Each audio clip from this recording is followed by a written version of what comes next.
25 на 70. Днеска много хора идат.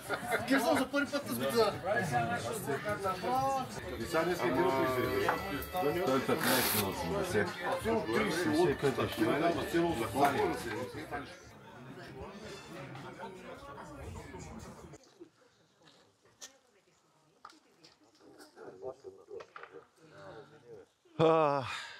За пореден път състезанието за Купа Варна. Домакина ни Иво Душев, който добре познавате. Къщички силно лято. Прекрасно време. Давам му думата да каже здрасти. Добре дошли, приятели. Страхотно време отново ни поднася природата. Добре дошли в силна и обединена Варна. Силна, защото отново Варна е на стълбичката в челната тройка на републиканското, и обединена, защото тази година състезанието се провежда с съдействието и с организацията на всички варненски клубове. За което аплодисменти на всички тях. Зоната е стандартна, бетонната стена на карантината на север, до северния край на плажа на Камчия, с секичката отпреде. Има 6 лодки предвидени, 4 от тях ще бъдат на север. Така прецених, защото повечето обикновено отивате на север. Един голям риб, 6 метров, ще бъде на юг, заедно с още една бърза лодка, голяма. 19-17 ли беше? 9-3-17. Кокан на буя, неразкачани от колана, стандартните неща, разчитам на вас. После приемане на рибата ще бъде тук. Разрешавам влизане от брега, който иска, но от тук, отдолу, пред моя поглед. Обличайте се и долу се видим на плажа.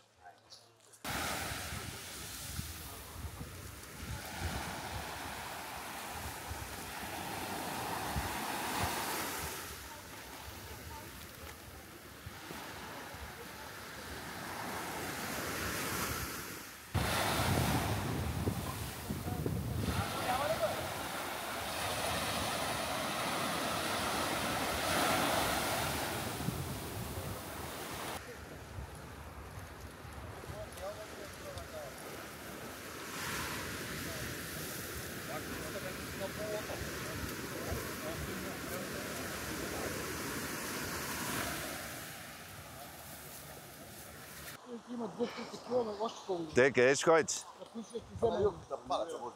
Синята лодка и рипа. Отивай.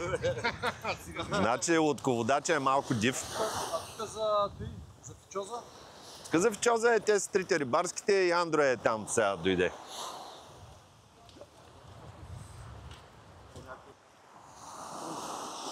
Качвай си там на синята лодка. Да. На тая голямата, ако ще ходиш на там.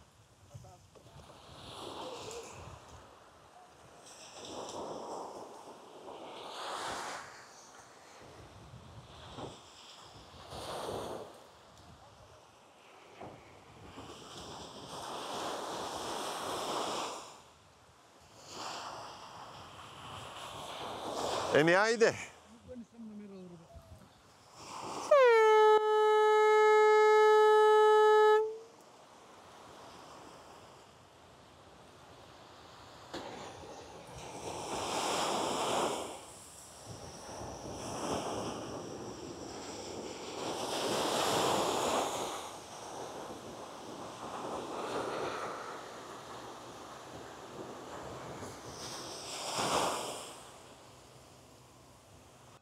Здравейте на всички!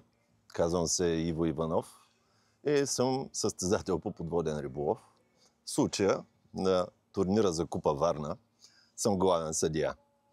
Това е моята функция. Мога да разкажа как протича един турнир по подводен риболов.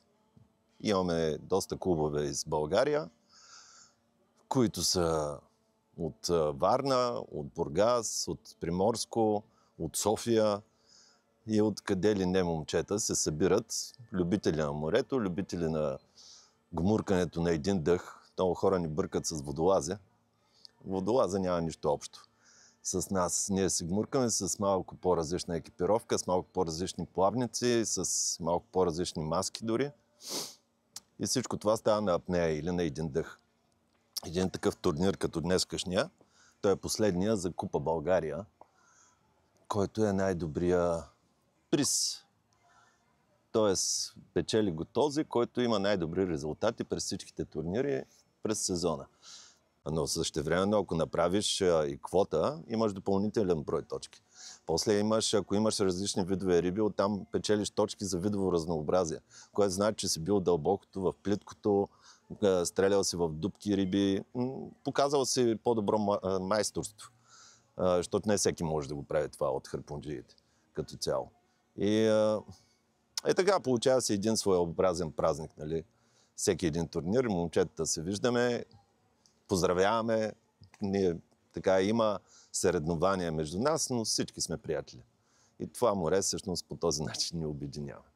И така, очаквам да видя интересни риби, интересни ситуации, интересна игра.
Девет брани, 5285 грама. И изпълнена квота. И първата изпълнена квота за 9 брани, 10 броя.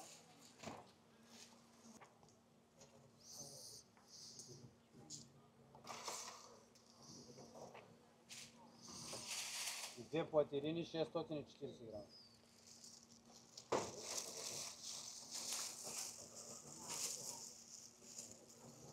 $15,265 точки.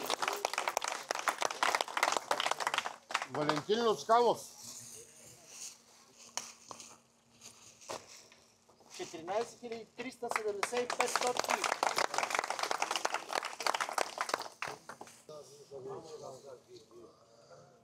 Три кила. 3 кг.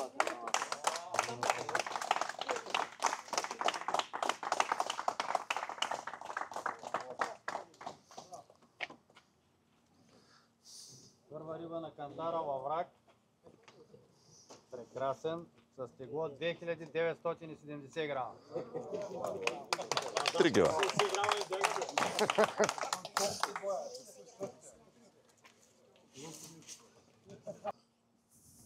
$9755 точки. И най-голяма риба за сега, потенциално. Това теглянето през днешния ден приключи. С това благодаря на Пламен Рабаджиев, че пак измери всичко както трябва точно. В рамките само на половин час. Аз щях да го правя доста по-дълго.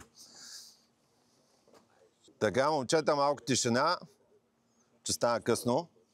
Въпреки, че всеки на телефона си вижда резултатите, ги обявявам от 10-то място нататък. На 10-то място Димитър Михайлов от Марлин. Браво, мите.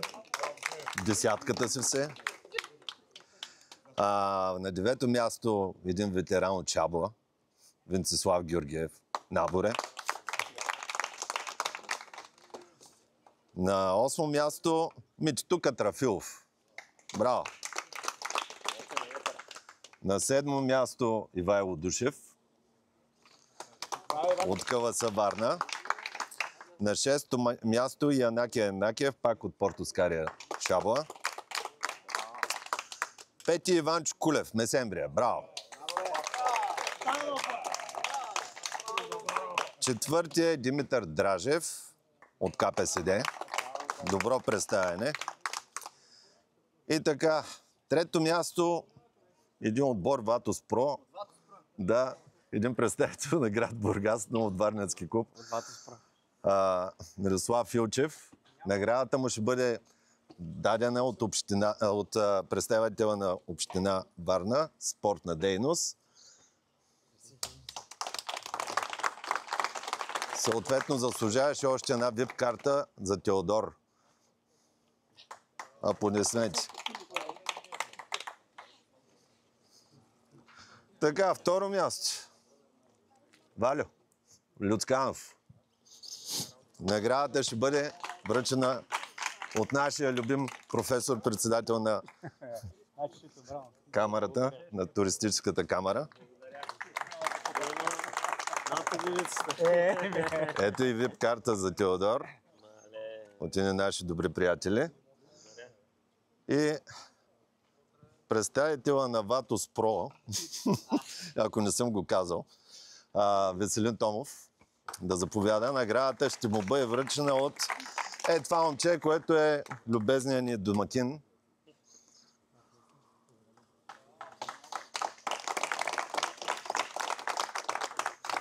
И една карта VIP за така.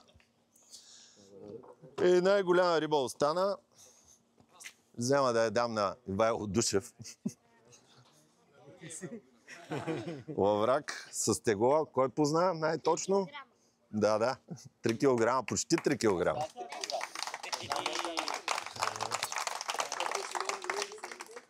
И с това приключихме.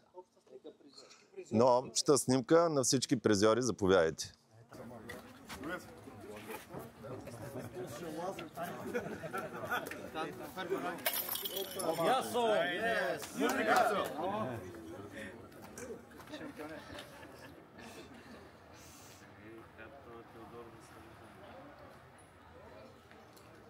Това е рибена чорба по харпунджийски. Не за друго, защото вътре има харпунджийска риба. В случая имам там разни колеги, които подпомагат всичко това. Естествено, вари се в голяма марля. С много зеленики, дафинов лист и така нататък. Тук в случая имаме калкан. Като основна риба. И друга риба имам, която вече е сварена и обезкостена. И се прибави там. Тя пак е харпунджийска. И това е идеята. Проста чорба. По-селски. Няма тайна съставка. Идеята е да направиш хубав бульон от рибата. В случая от калкана се получава добър рибешки колаген. И да имаш достатъчно зелени, нали, с които да вкусиш. Тъй, че ще се получат нещата, момчетата ще има какво да хапнат. Топличко. Така, много хора, между другото, ги гледат и първият им въпрос е колко струва един харпун. Хора, харпуна не е важен. Четете, гледайте морето, гмуркайте се без харпун. Просто го обичайте това море и се научете по някакъв начин. Имам много литература и в интернет, много филмчета, много уроци, всякакви такива неща. Едното води със себе си другото и накрая стигаше до харпуна. Защото наистина и той е важен, но първо се научи да виждаш рибите.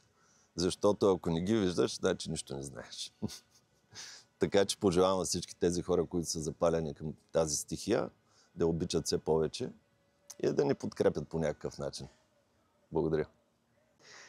Привет на зрителите на телевизия Туризъм. Приятно ми е да кажа няколко думи за тях. Стоян Маринов съм, съпредседател на Варненска туристическа камера. Днеска присъстваме на едно чудесно, прекрасно събитие, посветено на подводния риболов. Над 30 участника. Намираме се тук на на територията един чудесен обект Къщички Синьо лято. Чудесно мероприятие, разнообразява предлагането на дестинация в България.